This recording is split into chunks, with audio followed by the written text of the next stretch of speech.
CBS News investigation found misinformation is widespread. Concerns around spreading misinformation. It was revealed that the Biden administration worked with YouTube in 2021 to censor, quote, vaccine misinformation. So I actually first came across the term jawboning, I want to say last year or this year, so 2022 or 2023. But it was happening to us at Facebook. We just didn't call it that. Sometimes government officials try to get around the First Amendment's constraints by informally influencing other private actors to take action against our speech for them. This censorship laundering phenomenon is what we call jawboning. So in the world that I work in, that oftentimes was trying to pressure social media companies to try to take action on different types of content with the underlying veil of, if you don't do this, we might make your life difficult, we might regulate you, etc. In my observation, I think that jawboning is a bipartisan exercise. And I think in some ways it's become that way because it works. It has an impact. Well, the government can speak, it can attempt to inform, but when it starts pressuring private actors to do things that the government itself can't do, in this case to censor speech, you have a problem. The distinction between permissible convincing, which falls squarely in the camp of normal political advocacy, and unconstitutional coercion is the million-dollar question. The court will resolve this term in Murthy v. Missouri and NRA v. Vullo.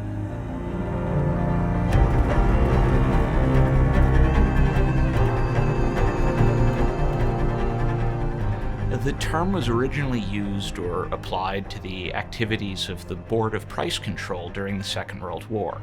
They didn't have formal power to set prices, but they could go around calling people unpatriotic for failing to rein in and control their prices during wartime. The phrase was then applied to the activities of presidents attempting to control prices after the war.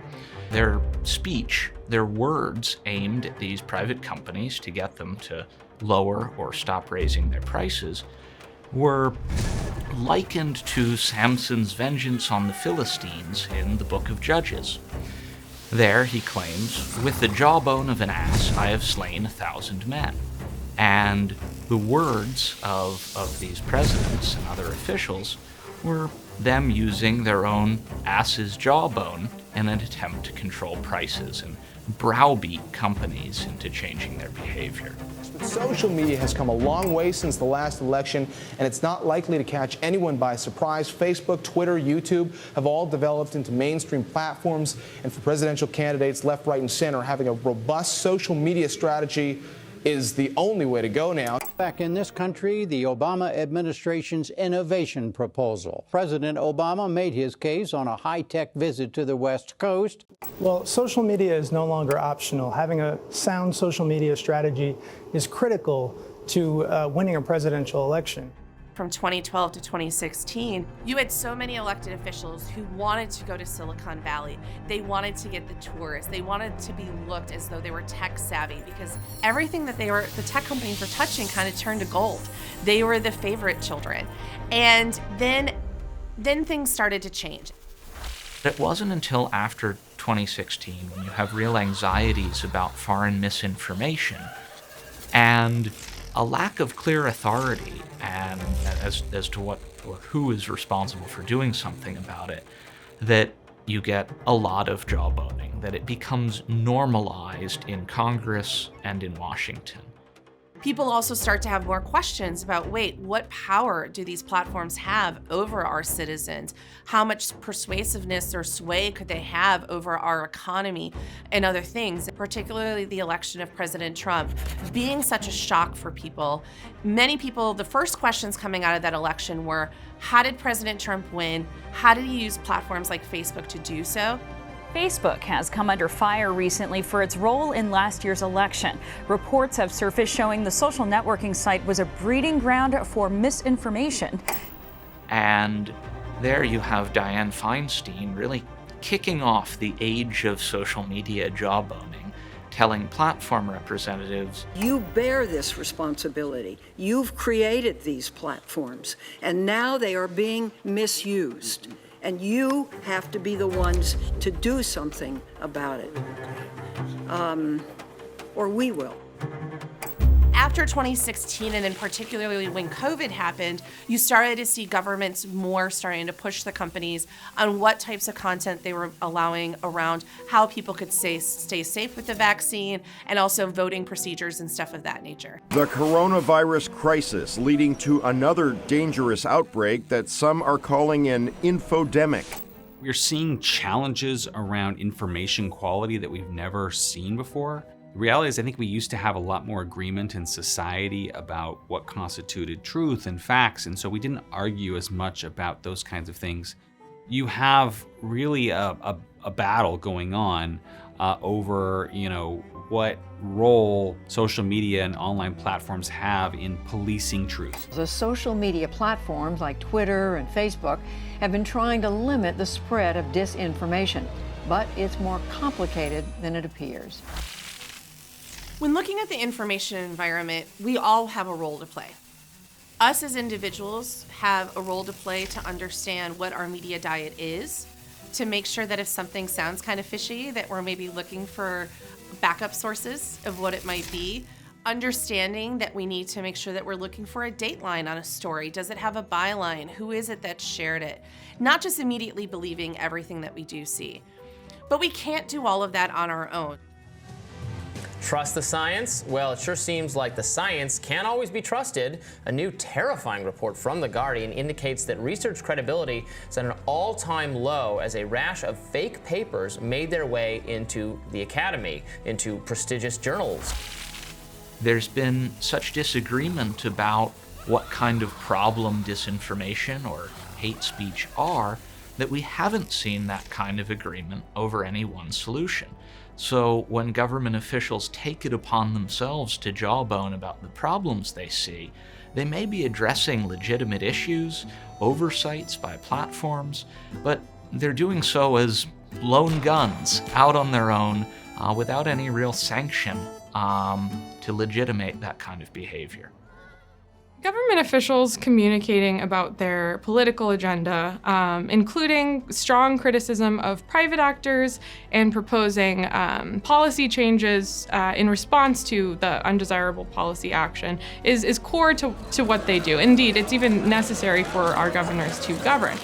The problem is when they try to manipulate constitutionally protected private action in ways that ordinarily require legislation or formal regulatory power. That lack of due process makes jawboning really problematic, even if you might agree with the sentiment or concern. Maybe platforms should remove more disinformation.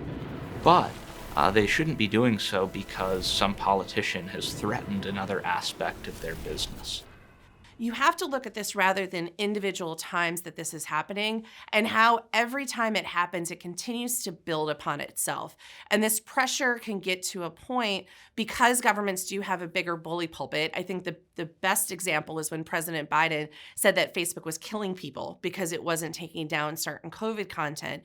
That causes pain onto these companies where they now have PR problems, they have maybe users that are going away, and that is a power that a government has that a regular user might not have or others may not have as well. Behind the sunny snapshots on Instagram and the jovial threads of conversation on Facebook and Twitter, a hidden army of content moderators toils to keep these digital public spaces from descending into the worst the internet has to offer. Content moderation is also known as editorial judgment, which is itself speech within the ambit of the First Amendment's protection.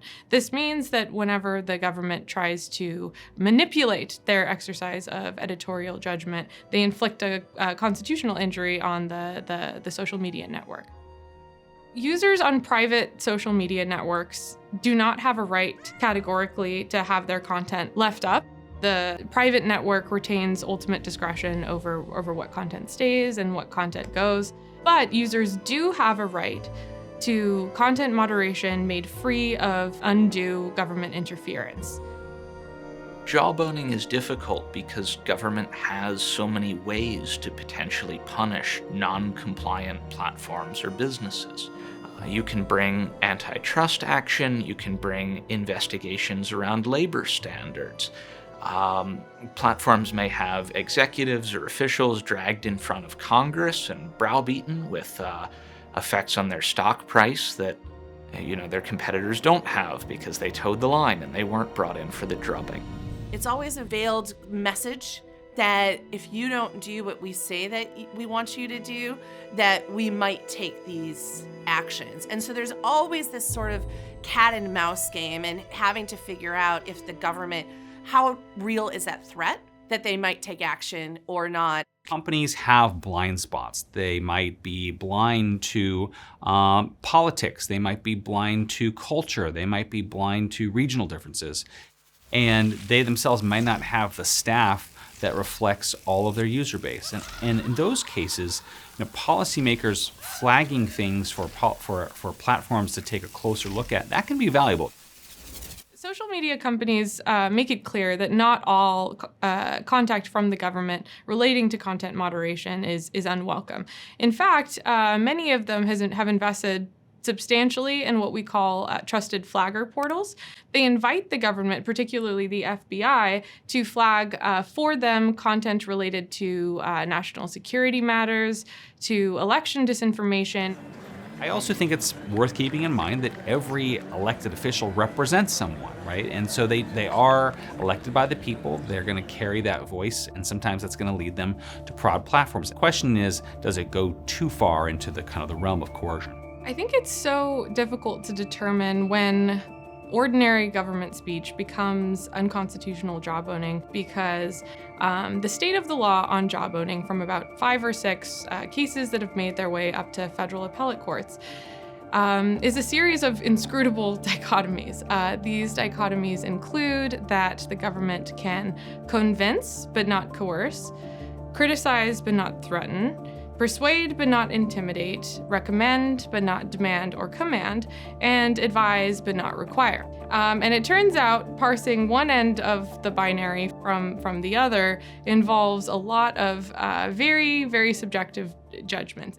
Republicans allege the platforms have an anti-conservative bias. They question the social media giant's actions regarding the New York Post stories about President-elect Joe Biden's son Hunter in the lead-up to the election. The previous regime at Twitter spoke publicly about their regrets about how they handled the New York Post Hunter Biden story right before the election. And in retrospect, maybe wouldn't have acted the way that they did based on what later came out. Not every example of jawboning is going to be as neat and tidy as White House advisor Andy Slavitt telling Meta that the White House is looking into its options as to what to do about the platform's reticence. None of the platforms want to be seen as helping foment insurrection. None of the platforms want to be seen as making a public health crisis worse. They want to behave in a socially responsible way, and they're going to make decisions that not everybody's going to agree with. But I do think that they should preserve the ability to make those decisions and free of undue government pressure. If the government can achieve by proxy what the First Amendment prohibits it from achieving directly, we have a sort of constitutional dead zone where the government is free to pursue its policy objectives without having to clear the legislative process, but more importantly, without having to clear constitutional scrutiny.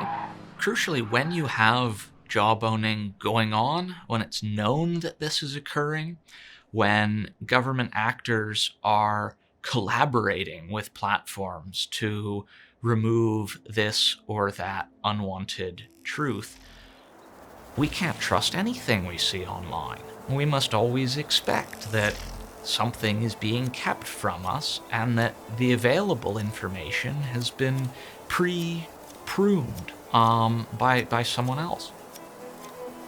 The Supreme Court getting ready to weigh in on whether or not the federal government violated the First Amendment when it pressured social media platforms to take down what it claimed was misleading content about the pandemic and the 2020 election.